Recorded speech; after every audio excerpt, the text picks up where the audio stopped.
हम लोग निकालेंगे भजन संहिता 77वां अध्याय साम्स 77। भजन संहिता 77 साम्स 77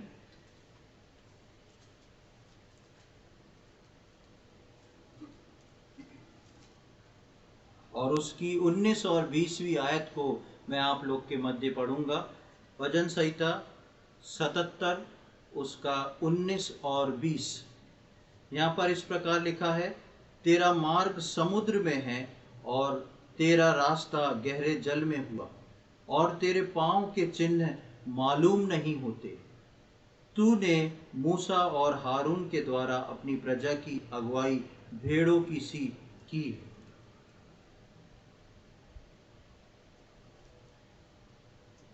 आसाफ के द्वारा लिखा हुआ एक ये भजन है और इस भजन के जैसे ही हम आखिरी में आते हैं 19 और 20वीं आयत में, तो एक बहुत ही भेद भरी बात हमको यहाँ पर सुनने को मिलती है।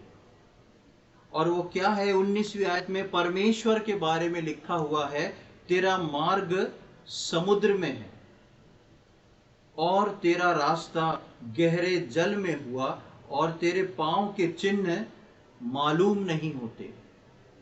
परमेश्वर के कार्य वो कैसे करता है, परमेश्वर के कार्य वो कब करता है, परमेश्वर के कार्य वो क्यों करता है, ये तीन बातों में बहुत बड़ा भेद है।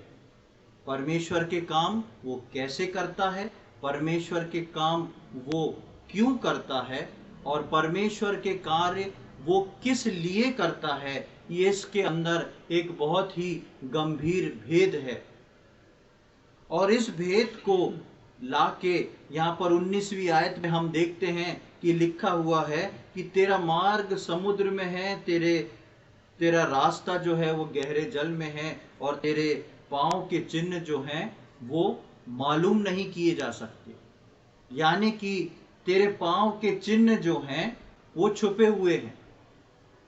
अब आप एक बात को ध्यान से इसकी आखिरी लाइन में पढ़ें। पहली दूसरी लाइन में लिखा है कि उसके मार्ग के बारे में। पहली लाइन में लिखा है कि समुद्र में मार्ग है। समुद्र के अंदर का मार्ग कोई नहीं देख सकता। समुद्र के अंदर का मार्ग कोई नहीं देख सकता। समुद्र के बाहर का मार्ग भी कोई नहीं देख सकता। लेकिन जो शिप चलते हैं, जो नेवी रहती है, वो रेडार के थ्रू उसके रूट को वायरलेस के थ्रू अपने शिप वालों को, पनडुब्बी वालों को गाइड करते हैं कहाँ चलना है। लेकिन एक व्यक्ति को अकेले जो है छोड़ दिया जाए समुद्र के बीचों बीच में, तो उसको नहीं पता पड़ेगा कहाँ जाना है, किस तरफ चलना है। परमेश्वर के वचन में लिखा है कि तेरा मार्ग समुद्र में है, यानी कि परमेश्वर का मार्ग जो है वो जानना मुश्किल है। दूसरी लाइन में हम देखते हैं उसका रास्ता जो है वो कहाँ है? गहरे जल में है। गहरे जल में कोई पैदल चले क्या चिन्ह बनता है? क्या नहीं बनता, क्योंकि पानी बहता है वो वापस वैसी हो जाता है। कोई चला जाए तो उसके रास्ते को नहीं देख पाता। तीसरी बात में हम देखते हैं और तेरे पांव के चिन्ह मालूम नहीं होते। ये आखिरी लाइन जो है वो बहुत ही भेद भरी है। ये आखिरी लाइन जो है ये बहुत ही भेद भरी है, जिसमें लिखा है तेरे पांव के चिन्ह मालूम नहीं होते। क्या भेद है इसके अंदर? भेद ये है कि पांव का चिन्ह तो है, पांव का चिन्ह है, पर हो क्या रहा है मालूम नहीं पड़ता। हम ये नहीं कह सकते कि वो चिन्ह जो है मिट गया। परमेश्वर के पांव का चिन्ह है पर वो मालूम नहीं पड़ पाता। और आज की शाम हम इस बात को मनन करने जा रहे हैं कि वो परमेश्वर के मार्ग जो परमेश्वर बनाता है, उसके पांव का रास्ता, उसके पांव के चिन्ह जो मालूम नहीं पड़ते, उसके पीछे का भेद क्या है और क्या परमेश्वर चाहता है कि वो मनुष्य उसको समझे, या परमेश्वर ने उसको मनुष्य से छुपा के रखा है। हम अंग्रेजी में एक गाना सुनते हैं डॉन मोएन का, गॉड विल मेक अ वे। आगे किसी को याद है? where there is seems to be no way. He works in way we cannot see, but he will make a way for me. परमेश्वर के रास्तों को हम देख नहीं सकते, परमेश्वर किस प्रकार कार्य करता है हम देख नहीं सकते, पर वो मेरे लिए कार्य करता है ये मुझे मालूम है। लेकिन परमेश्वर का वचन जहां पर इस बात को बताता है कि उसके मार्ग छुपे हुए हैं, उसके पथ दिखाई नहीं देते, उसके पथ गहरे जल में हैं और उसके चिन्ह मालूम नहीं होते, लेकिन परमेश्वर अपने लोगों से किस बातों को चाहता है, उसके मार्ग और उसके पांव के चिन्ह मालूम नहीं पड़ते। पर हम 20वीं आयत में एक बहुत ही गंभीर बात को देखते हैं। जस्ट उसके बाद 20वीं आयत में लिखा है, तूने मूसा और हारून के द्वारा अपनी प्रजा की अगुवाई भेड़ों की सी की है। जैसे ही ये पद आता है 19वां कि उसके मार्ग अलग हैं, सब अलग है, चिन्ह दिखाई नहीं देते, लेकिन वहां पर लिखा है तूने मूसा और हारून के द्वारा अपनी प्रजा की अगुवाई भेड़ों की सी की है। कैसे मूसा और हारून परमेश्वर के बिना चिन्हों को देख के इतने बड़ी इजरायली जाति की अगुवाई कर सकते हैं?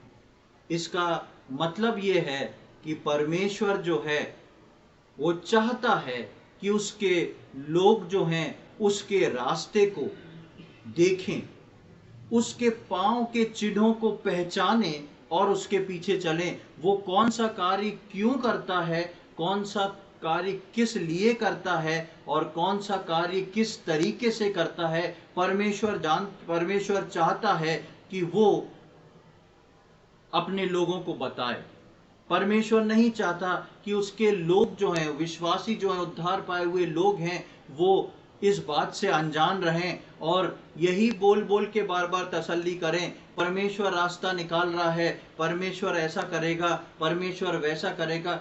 क्यों परमेश्वर ऐसा कर रहा है, ये एक विश्वासी को जानना और समझना बहुत जरूरी है। और अधिकांश विश्वासी जो है इस बात में सेटिस्फाइड हो जाते हैं कि वो रास्ता तो हम नहीं जान सकते, बेशक वो रास्ता बहुत ऊंचा है, लेकिन परमेश्वर ने अपने लोगों के लिए उन रास्तों को सोचने समझने के लिए रख छोड़ा है। परमेश्वर चाहता है कि उसके लोग जो हैं उस रास्ते को देखें और जानें हमारे जीवन में कौन सी घटना क्यों होती है, किस लिए होती है, किस प्रकार होती है।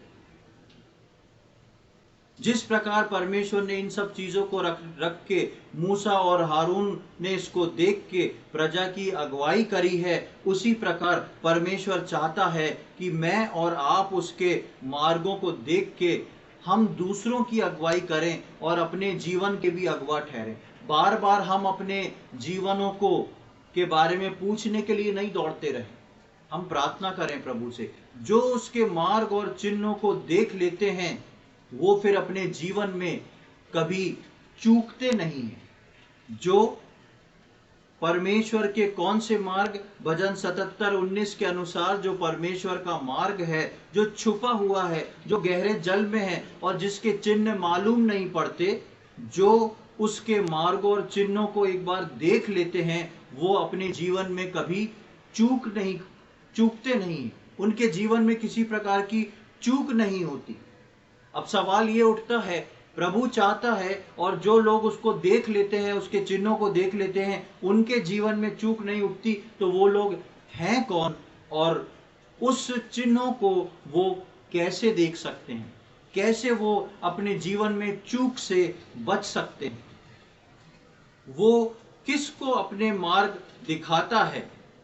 एक सवाल आता है, परमेश्वर फिर किसको अपने मार्ग दिखाता है? विश्वासी बहुत हैं, लेकिन परमेश्वर उन विश्वासियों में से किसको अपने मार्ग को दिखाना चाहता है?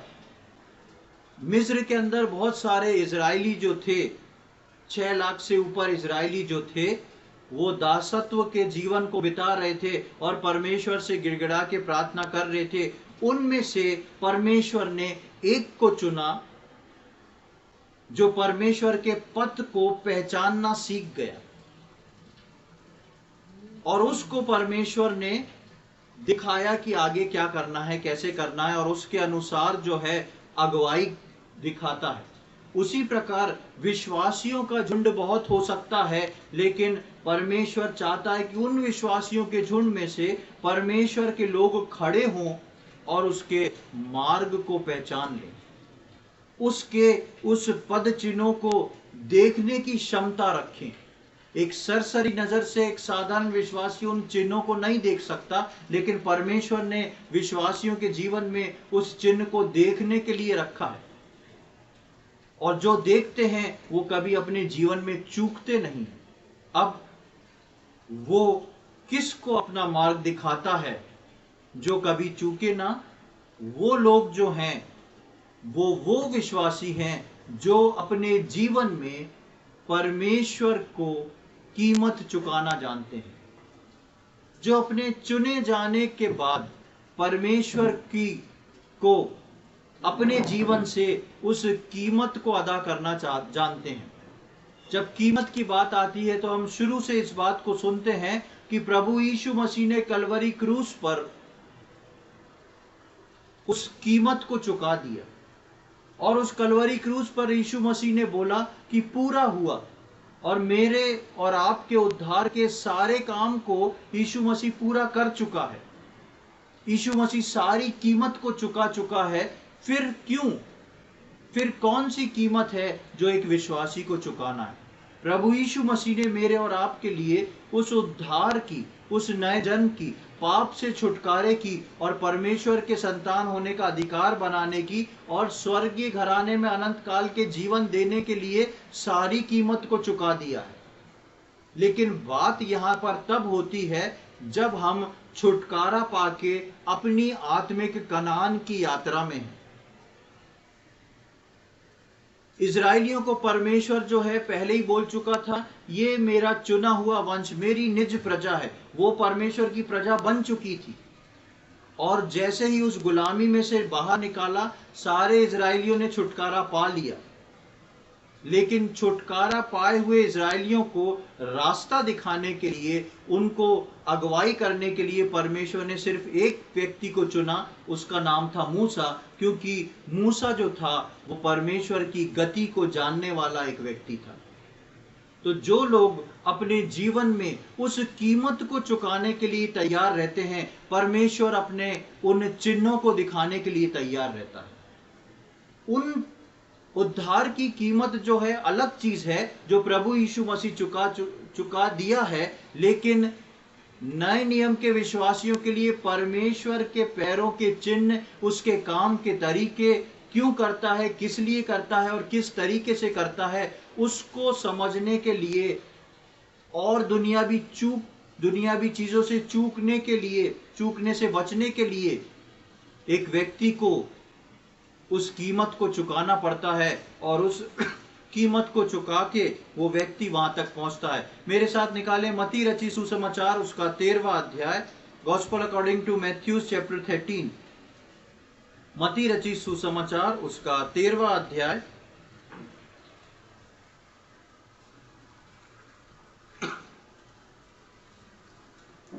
और उसकी 44, 45 और 46वीं आयत को पढ़ेंगे। 44 to 46। स्वर्ग का राज्य खेत में छिपे हुए धन के समान है, जिसे किसी मनुष्य ने पाया और छिपा दिया, और मारे आनंद के जाकर अपना सब कुछ बेच दिया और उस खेत को मोल ले लिया। फिर स्वर्ग का राज्य एक व्यापारी के समान है जो अच्छे मोतियों की खोज में था। जब उसे एक बहुमूल्य मोती मिला तो उसने जाकर अपना सब कुछ बेच डाला और उसे मोल ले लिया। हाँ, यहाँ पर दो उदाहरण को प्रभु यीशु मसीह बोलते हैं। पहले उदाहरण 44वीं आयत में हम एक खेत में छुपे हुए खजाने के बारे में पढ़ते हैं। स्वर्ग का राज्य खेत में छुपे हुए धन के समान है, जिसे किसी मनुष्य ने पाया और छुपा दिया, और मारे आनंद के जाकर अपना सब कुछ बेच दिया और उस खेत को मोल ले लिया। एक व्यक्ति है जो जाता है और उसको पता पड़ता है, हो सकता है वो उस खेत में मजदूरी करने जा रहा हो या उस खेत में से गुजर रहा हो, उसको कुछ पता पड़ा, उसने खोदा और देखा कि इस खेत में बहुत सारा खजाना छुपा हुआ है। अब उस खजाना जो छुपा हुआ है वो खोद के खजाना निकाल के नहीं ले जा सकता, नहीं तो वो चोर कहलाएगा। और जैसे ही मालिक को पता पड़ेगा वो उसको पकड़ लेगा। वो केवल खेत में बीचों बीच में जहां खजाना गड़ा है उतना टुकड़ा नहीं खरीद सकता। भाई चारों तरफ में से कोई टुकड़ा तो खरीदना पड़ेगा। ऐसा नहीं कर सकता कि जहां पे खजाना उतना ले जाए, क्योंकि उसे भी नहीं मालूम खजाना कहां तक है, कितना है। वो क्या करता है, वो लिखा है वो मारे आनंद के जाकर अपना सब कुछ बेच देता है। सब कुछ क्यों बेच रहा है वो? क्योंकि उसको मालूम है कि इसको बेच के जो पैसा आएगा और अब जो मैं चीज खरीदने जा रहा हूं वो सब कुछ पूरा कर देगा। और वो उस सब कुछ को बेच के उस खेत को खरीद लेता है। खेत अगर उसका हो गया तो ऑटोमेटिकली क्या होगा, खजाना भी उसका हो जाएगा। इसलिए जाके वो खेत को अपना सब कुछ बेच के, अपना सब कुछ दांव पे लगा के वो उस खेत को खरीद लेता है और उस खजाने को अपना लेता है। दूसरी 45वीं आयत में हम वैसे ही एक व्यापारी के बारे में पढ़ते हैं जिसको एक अच्छे मोती की खोज थी, और जब वो उसको बहुमूल्य मोती मिल जाता है तो अपना सब कुछ बेच डाला और उसे मोल ले लिया। एक व्यापारी है जिसको परख है मोतियों की, और उसको जब एक मोती सही जिसके बारे में वो ढूंढ रहा था, सोच रहा था, जब मिल गया तो उसको खरीदने के लिए वो अपना सब कुछ बेच देता है और सब कुछ बेच के उस मोती को खरीद लेता है। क्यों? क्योंकि वो मोती जो है उतना पैसा उसके लिए इकट्ठा कर लेगा जितना उसने सब कुछ बेचा है वो वापस निकल जाएगा। कोई भी घाटे का सौदा नहीं करता। ये व्यापारी भी उस कार्य को करता है। प्रभु यीशु मसीह मती में इस उदाहरण को बताते हैं और वहां पर स्वर्ग के राज्य के बारे में बताते हैं। मैं और आप जो हैं उन मिस्र में गुलाम इजरायलियों के समान हैं जो अपनी कनान की यात्रा कर रहे थे। अब मैं और आप जो हैं कनान की नहीं, अपने स्वर्गीय कनान, स्वर्ग की यात्रा में हैं। हम मिस्र में बैठे हुए इजरायलियों के समान छुटकारा पा चुके हैं।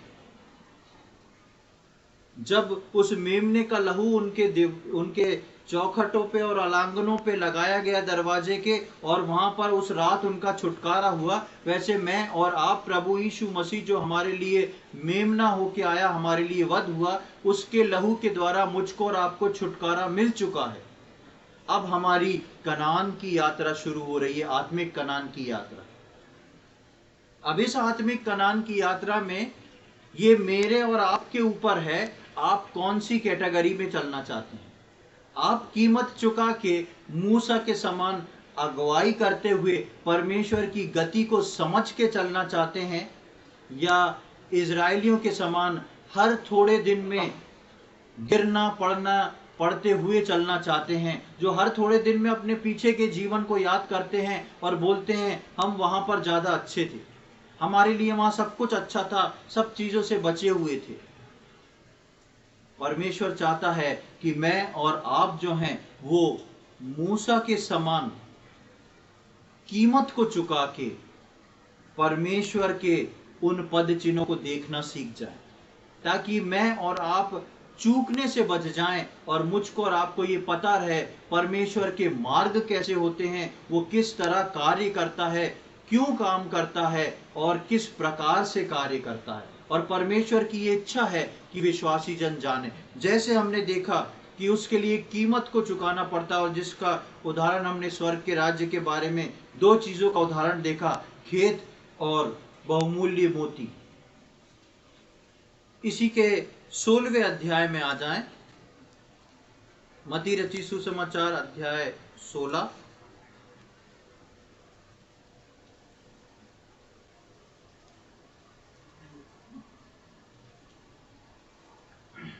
प्रभु यीशु मसीह ने अपने चेलों से एक कीमत चुकाने की बात कही 16वें अध्याय में, उसकी 24 और 25वीं आयत को देखें। तब यीशु ने अपने चेलों से कहा, यदि कोई मेरे पीछे आना चाहे तो अपने आप का इनकार करे और अपना क्रूस उठाए और मेरे पीछे हो ले। क्योंकि जो कोई अपना प्राण बचाना चाहे वह उसे खोएगा, और जो कोई मेरे लिए अपना प्राण खोएगा वह उसे पाएगा। हाँ, मनुष्य के लिए अपना प्राण जो होता है बहुत ही इंपॉर्टेंट होता है। मनुष्य के लिए अपना प्राण जो है बहुत ही इंपॉर्टेंट होता है। और प्रभु यीशु मसीह अपने चेलों को जब चुन लिया है, प्रभु को वो प्रभु ग्रहण कर लिए हैं, प्रभु यीशु मसीह उनसे बोलता है कि यदि कोई मेरे पीछे आना चाहे तो अपने आप का इनकार करे और अपना क्रूस उठाकर मेरे पीछे हो ले। अपने आप का इनकार या अपने प्राण का इनकार, ये वो कीमत है जो प्रभु चाहता है कि विश्वासी चुकाए और परमेश्वर के उन छुपे हुए चिन्हों को जान ले, जिसको साधारण विश्वासी नहीं देख सकता, जिसके पथ दिखाई नहीं देते, जिसके चिन्ह को मालूम करना मुश्किल है।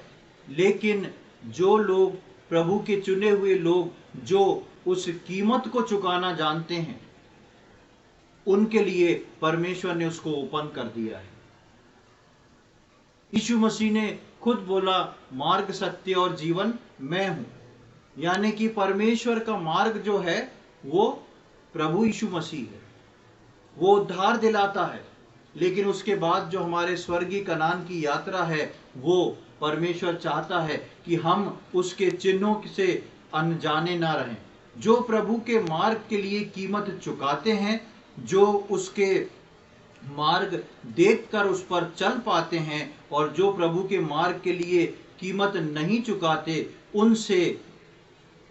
उनसे क्या होगा? जो प्रभु के मार्ग के लिए कीमत चुकाते हैं, वो क्या देख लेते हैं? परमेश्वर के पद चिन्हों को देख लेते हैं। अब आप ये सोचें, विश्वासी यदि ये सोचे, उद्धार पा लिया, प्रभु ने कंफर्मेशन दे दिया, स्वर्ग जाना है, इतना काफी है, ये पद चिन्ह वगैरह देखना मेरे बस की बात नहीं है, तो क्या होगा? कुछ उतार चढ़ाव होंगे क्या कि जीवन ऐसा का ऐसी चलेगा? परमेश्वर चाहता है कि मैं और आप जो हैं उन पद चिन्हों को पहचानें और कीमत को चुकाएं। यदि मैं और आप सिर्फ बाइबल पढ़ेंगे, प्रार्थना करेंगे और जो बाइबल में पढ़ा है उसको पूरा करके कीमत नहीं चुकाएंगे, ये जिस प्रकार यीशु मसीह ने लिखा कि जो मेरे पीछे आना चाहता है अपने आप का इनकार करे और अपना क्रूस उठा के मेरे पीछे हो ले। यदि एक विश्वासी कीमत नहीं चुकाता तो उसको कुछ लॉस है क्या? है क्या लॉस?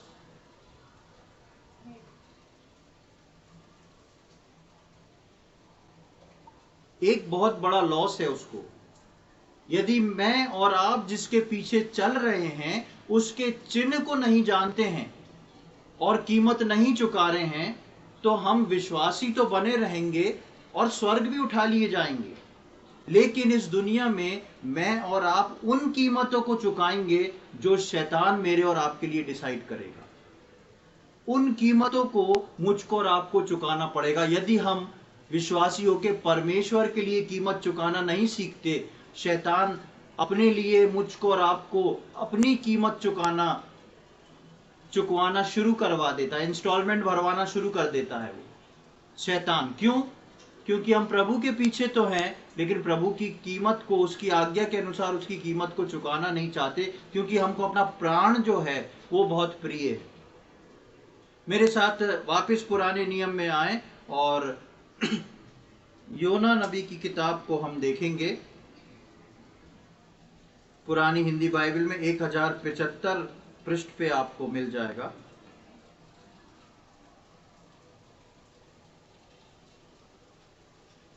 योना नबी की किताब, उसका पहला अध्याय।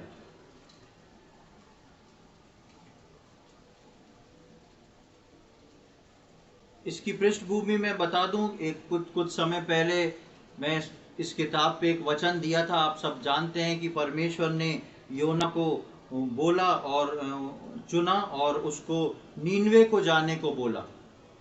नीनवे जो था वो अन्य जातियों का अधर्म से भरा हुआ एक देश था। आज आराधना के समय में हमने जिसमें मनन करा, उस किताब में हमने इसी बात को पढ़ा कि नीनवे के लोगों के लिए परमेश्वर जो था एक जलजलाहट का कारण था। और यहाँ पर परमेश्वर योना को नीनवे जाने के लिए चुनता है और बोलता है तुम वहां जाके परमेश्वर के राज्य के बारे में बताओ। और इसके वो सारा आप जानते हैं, हम सीधे तीसरी आयत को पढ़ेंगे, उसका पहला अध्याय और तीसरी आयत। परंतु योना यहोवा के सम्मुख से तर्शीश को भाग जाने के लिए उठा और याफा नगर को जाकर तर्शीश जाने वाले एक जहाज पाया और भाड़ा देकर उस पर चढ़ गया कि उसके साथ यहोवा के सम्मुख से तर्शीश को चला जाए। परमेश्वर का वचन जो था, जो योना के पास आया था, वो योना को सूट नहीं करा। क्यों? क्योंकि योना के प्राण के विरोध में था। योना का उस नीनवे को जाना उसकी प्रेस्टीज इश्यू का सबसे बड़ा कारण था, क्योंकि योना इतना बड़ा उस समय का प्रचारक था कि जब योना जो बोलता था तुरंत वो होता था।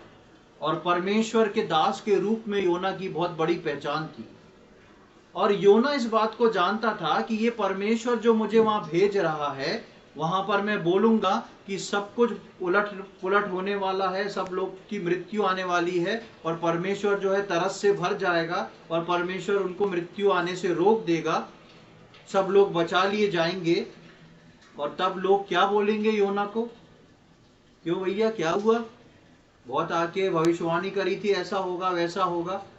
योना बाद में उस बात को आप पढ़ सकते हैं, उसका जिक्र करता है इस बात के लिए कि मैं जानता था इसलिए मैं भागा था। लेकिन तीसरी आयत में जब हम देखते हैं तो योना यहाँ पर लिखा है, परंतु योना यहोवा के सम्मुख से तर्शीश को भाग जाने को उठा। योना के जीवन में एक प्लान आया, उसको सोचा नीनवे की जगह मैं तर्शीश को भागूं। और जब वो भागता है तो उसको क्या मिल जाता है? एक जहाज मिल जाता है। और लिखा है सेकंड लास्ट लाइन में, और भाड़ा देकर वो उस पर चढ़ गया। बाइबल की एक एक लाइन जो है बहुत कीमती होती है। लिखा नहीं कि वो जहाज में चढ़ के भाग गया, लिखा है वो कैसे गया? भाड़ा देके उसने वहां के प्राइस को पे किया। योना ने उस जहाज का टिकट लिया, उसको टिकट लेना पड़ा और उसका पैसा उसने अपनी जेब से दिया, उसको परमेश्वर ने नहीं दिया। योना ने अपनी जमा पूंजी से उस देश के उस जगह पर जाने के लिए उस भाड़े को दिया। और जहां से योना तर्शीश को भागता है वहां का भाड़ा जो था वो बहुत महंगा था, बहुत अधिक दाम का टिकट था उस समय में, जहां पर योना ने तर्शीश के लिए एक टिकट को खरीदा। योना परमेश्वर के लिए अपने प्राण को बचा के अपनी कीमत को चुकाना नहीं चाहता था, क्योंकि उसकी प्रेस्टीज इश्यू का सवाल था। योना जो था सोचता था मैं सेवा तो करूंगा परमेश्वर की, लेकिन कुछ इच्छा और प्राण मेरा भी है, उसके अनुसार होना चाहिए। और इसलिए जब वो परमेश्वर के लिए कीमत चुकाने के लिए पीछे हटके भागता है तो वो शैतान के लिए कीमत को चुकाता है। वो उस भाड़े को पे करके फिर आके उस जहाज के अंदर बैठता है। मेरे और आपके जीवन में भी यदि हम परमेश्वर के चिन्हों को जानना चाहते हैं तो मुझको और आपको उस कीमत को चुकाना पड़ेगा, जहां पर हमारा प्राण जो है वो हमारे लिए रुकावट का कारण ना बने। और जिस प्रकार योना ने उस तर्शीश के जहाज में उस पेमेंट को किया, उस प्रकार ही मैं और आप अपने जीवन में यदि परमेश्वर में अपनी कीमत को नहीं चुकाते हैं तो ऑटोमेटिकली मैं और आप जो हैं वो शैतान की कीमत को चुकाना शुरू कर देते हैं। हम कहलाते विश्वासी हैं, हम रहते विश्वासी हैं, प्रभु मुझको और आपको जब लेने आएगा तो लेके जाएगा भी, लेकिन ये यहाँ से वहां तक की जो कनान की यात्रा है, इसमें मैं और आप कई बार शैतान के इंस्टॉलमेंट को भरते जाते हैं, उसकी किस्तों को हम पे करते हैं। क्योंकि हम परमेश्वर को कीमत चुकाना नहीं चाहते, इसलिए शैतान को हम कीमत चुकाते हैं। जब प्रभु यीशु मसीह इस दुनिया में आया, तब उसने जब सेवकाई शुरू करी, अपने चेलों को चुन चुन के बुलाया। जब चेलों को चुन के बुलाया तो हम अक्सर चेलों के विषय में पढ़ते हैं कि किस प्रकार चेले चुन के आए और किस प्रकार चेलों ने कार्य को किया। लूका रचित सुसमाचार उसके 4 अध्याय की 8 से लेके 11 तक यदि हम देखें तो हमको चेलों के चुनाव के बारे में एक बात जानने को मिलती है। लूका रचित सुसमाचार उसका 4 अध्याय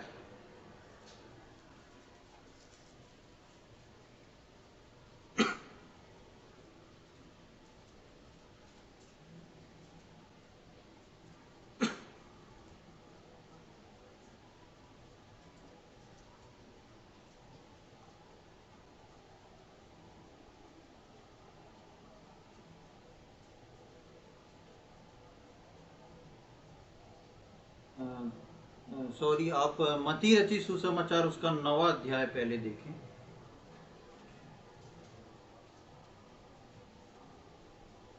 उसकी 9th वर्ष, मैथ्यू 9:9।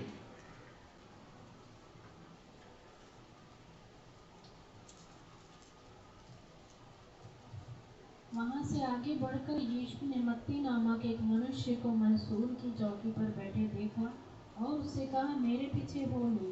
वह उठकर उसके पीछे हो लिया।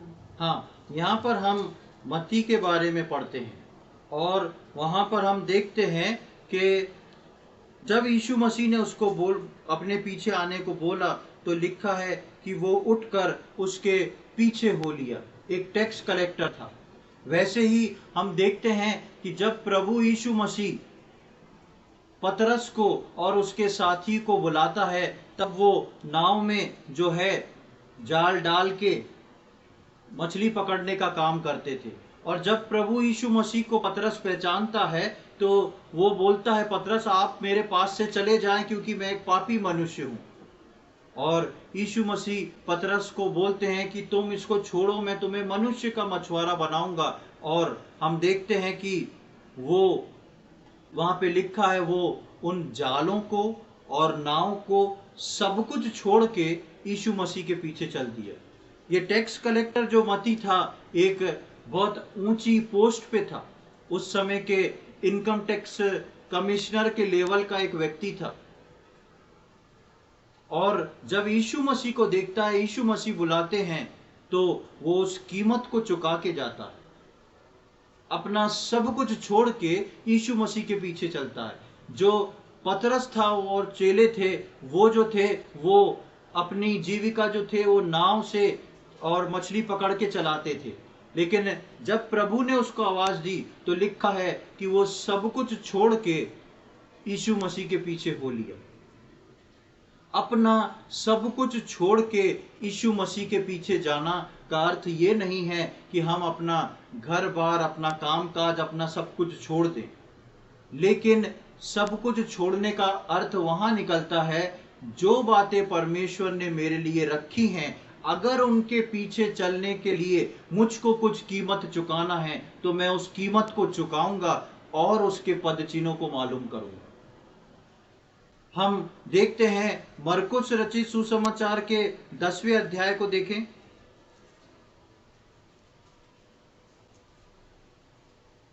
और वहां पर हम एक धनी व्यक्ति के बारे में पढ़ते हैं। उसके ऊपर भी हम कुछ समय पहले मनन कर रहे थे। उसका 20, 21 और 22 पढ़ें।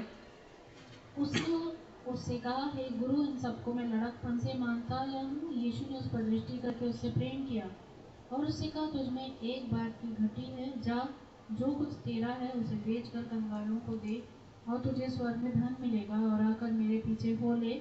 इस बात से उसके चेहरे पर उदासी छा गई और वह शोक करता हुआ चला गया क्योंकि वह बहुत धनी था। हाँ, यीशु मसीह ने इस व्यक्ति को भी इनविटेशन दिया था। और मैंने पिछले दिनों में इस बात को लिया था कि यीशु मसीह अपने 12 चेलों को चुनने के बाद इस व्यक्ति को बोलता है, मेरे पीछे हो ले। अगर ये व्यक्ति यीशु मसीह के पीछे हो लेता तो ये एक बहुत ही इंपॉर्टेंट कैरेक्टर बाइबल में बन के खड़ा होने वाला एक व्यक्ति था, क्योंकि 12 चेलों के बाद भी यीशु मसीह ने उसको चुनना चाहा। लेकिन वो व्यक्ति यीशु मसीह के पीछे नहीं चलता, क्योंकि वो कीमत को नहीं चुका सकता था। वो उस कीमत को नहीं चुकाना चाहता था जो कीमत यीशु मसीह के पीछे चलने से उसको चाहिए थी। और लिखा है उसका चेहरा उदासी से भर गया और वो वापस लौट जाता है। प्रियो, मुझको और आपको परमेश्वर ने मसीह में आने के बाद एक कीमत रखी है। और कीमत का मतलब ये नहीं कि ये कीमत मेरे और आपके लिए जानलेवा बन जाए। परमेश्वर मेरे को, मुझको और आपको अच्छे से जानता है। परमेश्वर ऐसी कीमत नहीं देता, क्योंकि उसने उस कीमत को पहले ही चुका दिया है। हम देखते हैं प्रभु यीशु मसीह उस स्वर्ग को छोड़ के इस पृथ्वी पे आया और पिता की इच्छा को पूरी करके उसको वापस स्वर्ग में जाना था। मनुष्य का रूप लेके आया। मेरे और आपके जीवन का सबसे बेस्ट उदाहरण है प्रभु यीशु मसीह। परमेश्वर का पुत्र होके मनुष्य रूप लेके इस दुनिया में आया और उसको वापस कहां जाना था? पिता के घर में। और उसने यहाँ पर जितना समय रहा उस कीमत को चुकाया और कीमत को चुका के मृत्यु तक को ले लिया और वो पिता के दाहिनी ओर जाके बैठ गया। मैं और आप जो हैं स्वर्ग से भेजे हुए लोग हैं।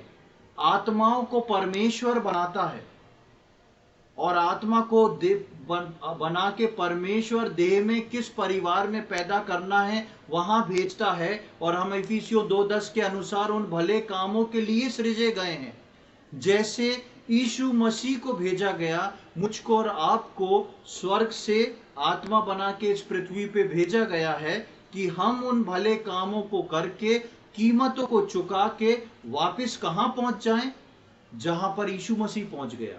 यीशु मसीह भी मनुष्य देह में आया, मैं और आप भी मनुष्य देह में हैं।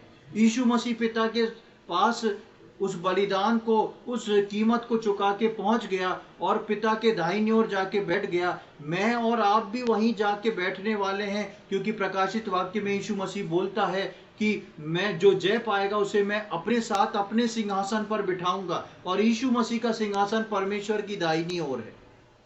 यानी कि आप अपने जीवन में और यीशु मसीह के जीवन में कितनी सिमिलैरिटी है उसको देखें। वो स्वर्ग से आया, उसने कीमत को चुकाया और जाके परमेश्वर के दाहिनी ओर बैठ गया। मुझको और आपको परमेश्वर ने आत्मा बना के इस मनुष्य रूप में इस पृथ्वी पे भेजा और एक कीमत को रखा कि हम अपने परमेश्वर के चिन्हों को पहचाने, उस पे चले और वापस हमारा डेस्टिनेशन कहाँ है? वहीं स्वर्ग में परमेश्वर के दाहिनी ओर। ये परमेश्वर मुझसे और आपसे हमारे जीवन से चाहता है। हम पढ़ रहे थे भजन 77 में कि उसके पांव के चिन्ह दिखाई नहीं देते। उसके चिन्ह जो हैं गहरे जल के अंदर से हैं और उसके चिन्ह जो हैं वो मालूम नहीं होते, लेकिन उसने मूसा और हारून को चुन के उनके द्वारा अपने लोगों की भेड़ों सी अगुवाई की है।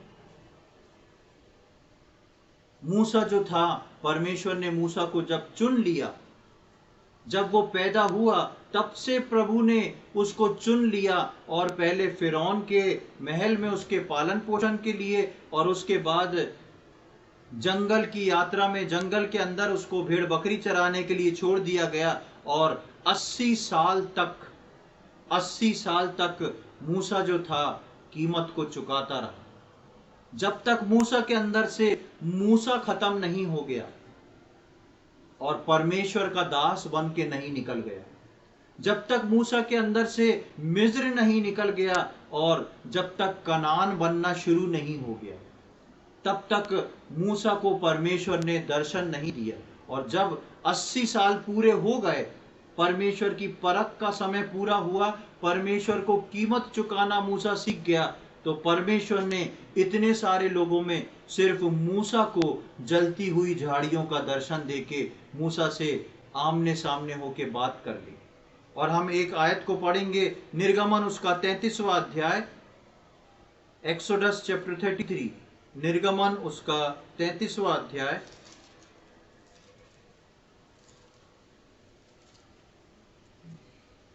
और उसकी 13वीं आयत को आप घर जाके पूरा 33वां अध्याय पढ़ सकते हैं। उसकी हम 13वीं आयत को पढ़ेंगे। और अब यदि मुझ पर तेरे अनुग्रह की दृष्टि हो तो मुझे अपनी गति समझा दे जिससे जब मैं तेरा ज्ञान पाऊं तब तेरे अनुग्रह की दृष्टि मुझ पर बनी रहे। फिर यह भी ध्यान रख कि यह जाति तेरी प्रजा है। हाँ, यहाँ पर हम देखते हैं कि मूसा जो है वो परमेश्वर से एक विनती को करता है, और एक विनती को जो मूसा करता है वो हमने पढ़ा, और इसको मैं इंग्लिश में आप लोग के मध्य में पढ़ना चाहूँगा। इंग्लिश में ये बहुत ही खूबसूरत और क्लियरिटी के साथ लिखी हुई है। इंग्लिश में इस प्रकार लिखा, if you are pleased with me teach me your ways, teach me your ways so I may know you and continue to find favor with you, so I may know you। और हम पढ़ते हैं teach me your ways, अपने रास्तों को, अपनी गति को मुझको बता दे। क्योंकि मूसा इस बात को जानता था कि यदि मैं परमेश्वर के रास्तों को देख लूंगा, यदि मैं परमेश्वर की गति को देख लूंगा, तो लिखा है सो आई मे नो यू, मैं तुझे जान जाऊंगा।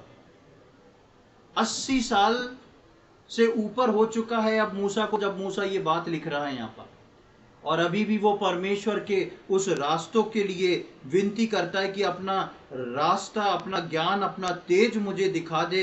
और उसमें लिखा है and continue to find favour with you.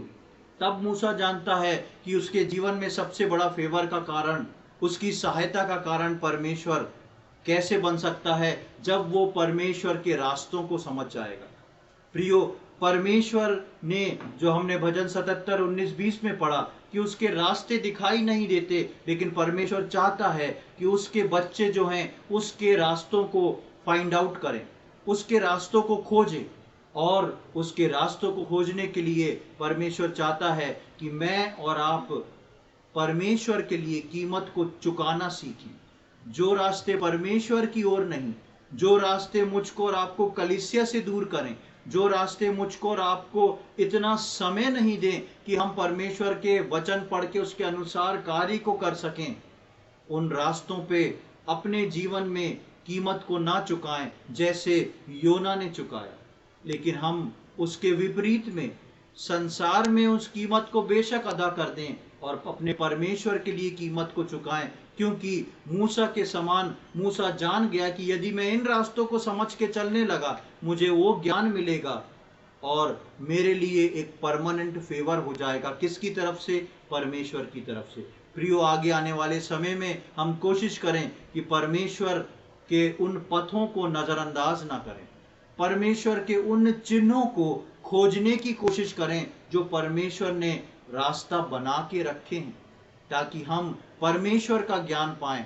परमेश्वर जीवनों में कौन सा काम करता है, क्यों करता है, कैसे करता है, किस लिए करता है, वो चाहता है कि उसके लोग इस बात का ज्ञान रखें कि क्यों करता है।